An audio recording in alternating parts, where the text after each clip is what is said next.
La rencontre entre Vladimir Poutine et Kim Jong-un à Pékin marque un tournant majeur.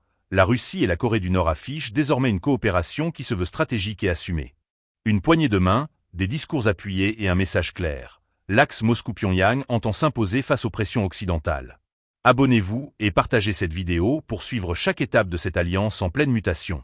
Les deux dirigeants se sont retrouvés dans la capitale chinoise, à l'issue d'un défilé militaire commémorant le 80e anniversaire de la victoire sur le Japon et de la fin de la Seconde Guerre mondiale. Ce contexte historique n'a rien de fortuit. Moscou et Pyongyang cherchent à s'ancrer dans une mémoire commune de lutte, en réactivant le souvenir d'une guerre qui avait déjà redessiné l'équilibre mondial. Lors de cette rencontre, Vladimir Poutine a tenu à souligner que les relations russo-nord-coréennes avaient pris, selon ses propres termes, un caractère allié inédit. Un message fort qui dépasse le cadre diplomatique traditionnel.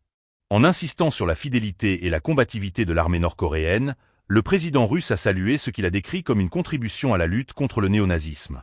Une référence lourde de sens, alignée avec la rhétorique que Moscou déploie depuis le début de son offensive en Ukraine. Kim Jong-un, de son côté, a répondu par des mots qui sonnent comme un engagement. Le dirigeant nord-coréen a promis une aide fraternelle, reprenant un vocabulaire qui place la relation bilatérale dans un registre quasi idéologique. Derrière cette formule, se dessine une perspective d'appui politique, diplomatique, mais aussi probablement militaire. Pyongyang, déjà accusé par plusieurs chancelleries occidentales de fournir des munitions à la Russie, confirme ainsi son rôle croissant dans ce conflit indirect. L'entretien officiel, d'une durée d'environ 1h30, a été suivi d'un tête-à-tête plus confidentiel entre les deux hommes. Une séquence qui nourrit toutes les spéculations. Les observateurs s'interrogent sur la nature exacte des accords qui auraient pu être discutés.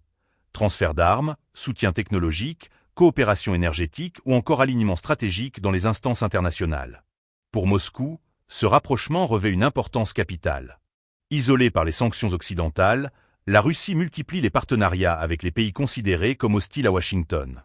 La Corée du Nord, elle, voit dans cette alliance une opportunité de briser partiellement son isolement et de renforcer sa position dans la région face à Séoul, Tokyo et Washington.